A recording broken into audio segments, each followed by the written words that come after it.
Hello and welcome to TLDR Ed Studio, the knowledge channel for busy people.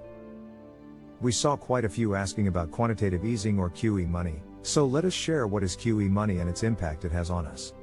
This video is longer than usual, so feel free to skip to any section of your choice. Let's dig in. Part 1, Defining Quantitative Easing. Quantitative easing is a monetary policy used by central banks to stimulate the economy. It involves printing of new money and using it to purchase government bonds and other securities for big organization. As you recall in our video on Shocking Truth About Money, most of our money are debt-based money. So QE money is the same debt-based money, but it is on much bigger scale. Government bonds are simply debt issued by a government. For example, in the United States, the national debt refers largely to the notional value of outstanding government bonds. The largest portion of the national debt, approximately $24.53 trillion as of January 2023, are held by public. And majority of national debt are owned by US citizens. QE money will increases the amount of money in circulation and helps to lower interest rates, and therefore promote spending and thus be able to stimulate the economy, at least, in theory. You will learn about the impact later in video, but now let's look at history of QE money in the United States. Part 2, the history of quantitative easing in the US. The Federal Reserve first used quantitative easing during the 2008 financial crisis to help revive the struggling economy. If you are Generation Alpha, let us quickly summarize what happened in 2008 that caused worst global recession since the Great Depression. The short summary is that banks were aggressively profiting using lots of printed money issued via mortgage loan back in 2007. And when the subprime mortgage market collapsed, the banks suffered huge losses, which saw a huge increase in the number of people taking out loans they couldn't afford to pay back.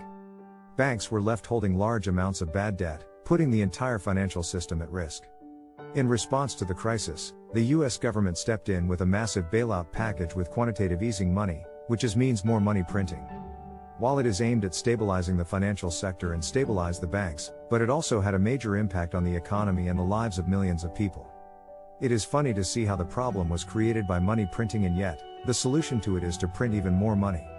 Since then, the United States Federal Reserve or Fed has used 3 rounds of quantitative easing to stimulate economic growth, and al-0 causing the record growth in national debt.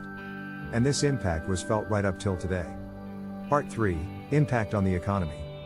Quantitative easing has had a significant impact on the US economy. It has helped to lower interest rates and make it easier for individuals and businesses to borrow money. This, in turn, has led to increased spending and investment, which has helped to boost economic growth. However, some experts have raised concerns about the long-term consequences of quantitative easing, of which we are still feeling the impact as of today. It has led to massive inflation, which can erode the purchasing power of people's savings.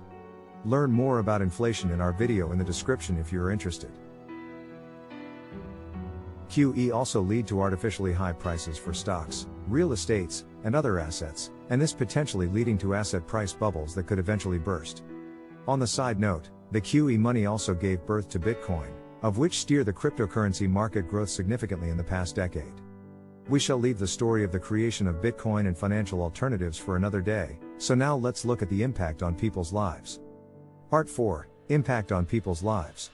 Other than massive inflation that has direct impact on our daily lives, quantitative easing also has been criticized for contributing to wealth inequality.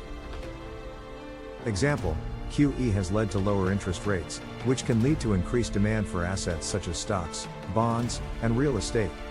This increased demand can push up asset prices, generating capital gains for those who own these assets. However, those who do not own assets, they are literally not benefited from it. And worst, it widened the gap of people who can afford it and thus need more loans if want to acquire such asset. Again, more debts equal to more money printing. Another example is that low interest rates resulting from K can reduce the returns on savings accounts, making it more difficult for individuals, especially retirees, to achieve their financial goals. This can disproportionately impact those who have limited wealth and are relying on savings to support themselves in retirement.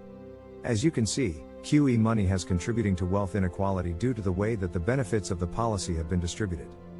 Part 5, Conclusion. In conclusion, quantitative easing is a powerful monetary tool used by the Federal Reserve to stimulate the economy. While it has had a positive impact on the economy, it has also had some negative consequences for the lives of people in the United States. It's important to understand both the benefits and the risks of this policy. But just like every adversity has the seeds for the greater benefits, perhaps the direct byproduct from K-money will help us to gain next level of financial and economy stability in years to come. And yes, we are referring to Bitcoin and cryptocurrency. I hope you found it informative and helpful in understanding the impact of quantitative easing on the economy and people's lives in the United States and the world. Thank you for watching this video.